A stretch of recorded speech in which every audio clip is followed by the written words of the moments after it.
Digital can creep into the business in the easiest to change processes, or it can completely disrupt the business model and the entire organization. In the latter case, the effort and investment will be greater, but the business will be radically improved. How? Watch the video to find out what benefits organizations gain from digital business transformation. And if you haven't already, feel free to subscribe to my channel to get the latest insights on digital transformation. Let's get started.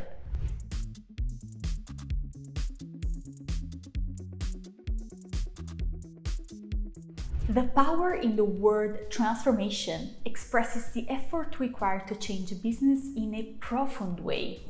Indeed, making the most of digital innovation requires more than just installing automation software or digitizing individual departments or processes.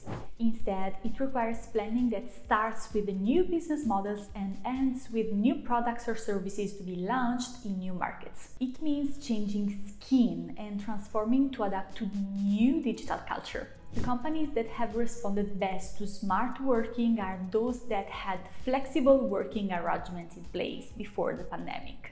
The decision to abandon old models to make way for new ways of working is linked to leaders who see digital as a tool, not just a cost.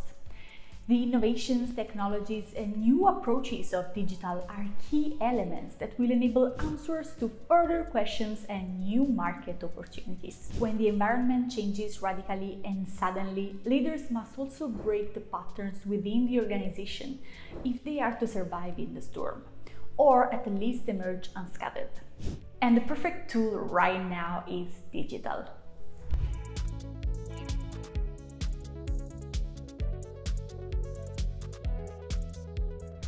What happens when you decide to take a digital approach to business? You embark on a journey that challenges all organizational and management aspects of a company. Change requires a thorough analysis of strategies, processes, and resource management, as well as the technologies and service software used up to now. Identifying bottlenecks or unproductive and inefficient activities is a first step towards optimizing processes.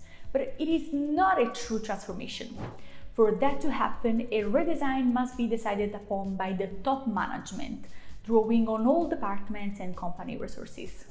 The levers that push leaders to take this step are many, and the change management steps need to be well structured. But downstream, there are benefits that allow companies to take a big step forward. Here are 5 benefits of digital transformation that companies that have already embarked on this journey have reaped. Number 1, agility, responsiveness, and resilience. Digital processes are much more agile and responsive when the external context in which the business operates suddenly changes. Take cloud storage, for example. When employees perform their tasks using files and folders stored on virtual servers rather than on their physical devices, they can work anywhere. If the office becomes unavailable for an extended period of time, activity will not stop. It will be the employees who will move to another location.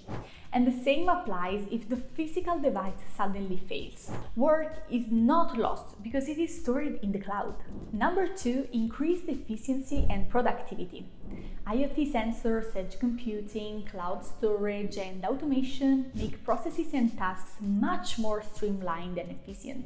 In effect, automating an operation means saving time and freeing up resources to engage in more complex and productive activities.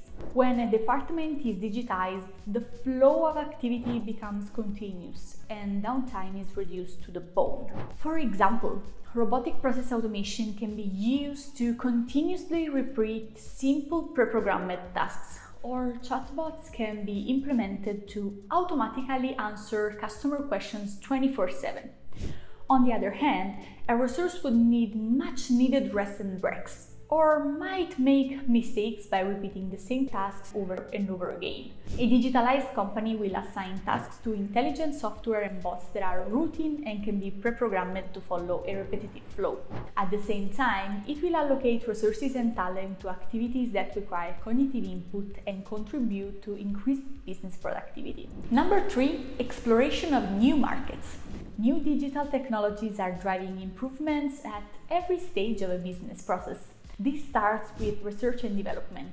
The use of artificial intelligence, sensors, or prototyping speeds up the time it takes to bring a product or service to the market. But that is not enough.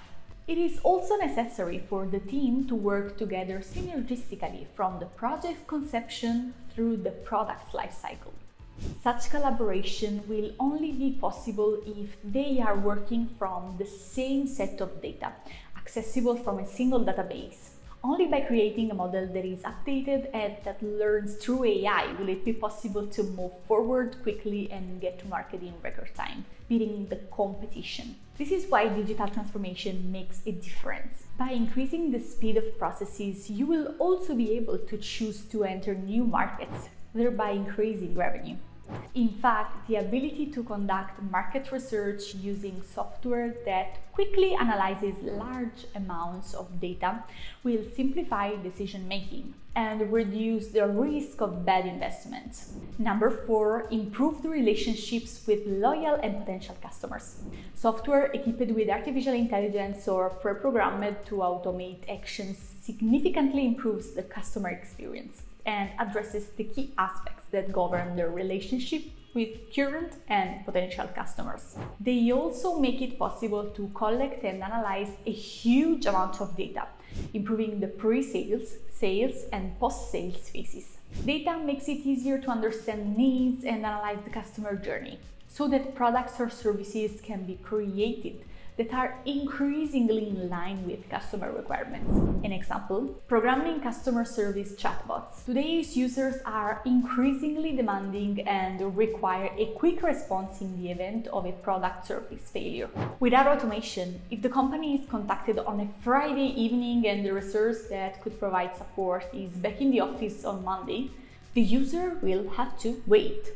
With a chatbot programmed to address at least the most common questions, the response to the user could be immediate instead. At the same time, physical stores could use digital to transform into e-commerce, expanding their markets from local to global.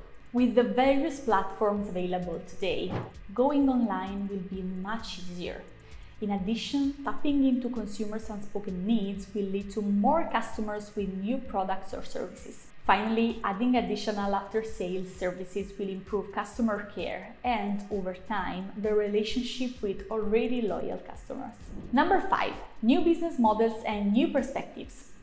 Business models describe the logic by which a company creates and distributes value. What changes from one model to another is the structure of the value chain, the price, or the organization of resources and technologies. Deeply transforming a company also means acting on the company's business model. It means adopting a new way of thinking, exploring new strategies, and identifying new products and services. It also means exploring adjacent areas where the company's competitive advantage can be successfully applied to new markets. What should be the focus of one or more business models that will lead the company towards digital transformation? On data. A data-driven model is essential in an age where information and decision-making are based on data analysis. On value-added services. A model designed to offer value-added services alongside the product, such as installation and after-sales support in the event of breakage or malfunction. This not only builds customer loyalty, but also creates new revenue streams. On smart technologies in the factory. Redesigning a factory by transforming it into a smart one means making a huge investment, but at the same time drastically improving production processes by relying on IoT technologies, edge and cloud computing, and all the software that allows the interconnection of plants, systems, and machines, taking advantage of all the benefits offered by Industry 4.0. Again, on external virtual resources. A producer-consumer model is increasingly desirable in a world moving towards the rapid exchange of ideas and services. A company that focuses on collaboration with end customers or external suppliers reduces costs and risks by relying on sharing. This creates a network economy that grows as the number of participants increases. Radical change will have to be incremental, both in terms of making mid-course corrections and in terms of postponing investments while waiting for the first economic returns. What needs to be clear from the outset, however, are the objectives and the roadmap to be followed over the years. And speaking of digital, if you would like to learn more about the difference among digitization, digitalization, and digital transformation, you might want to take a look at my video in the corner, which focuses on all of this. Thanks for watching the video. I hope you found it useful. And if you did, remember to check out my YouTube channel for more content to help your business thrive in the digital age. See you soon. Ciao!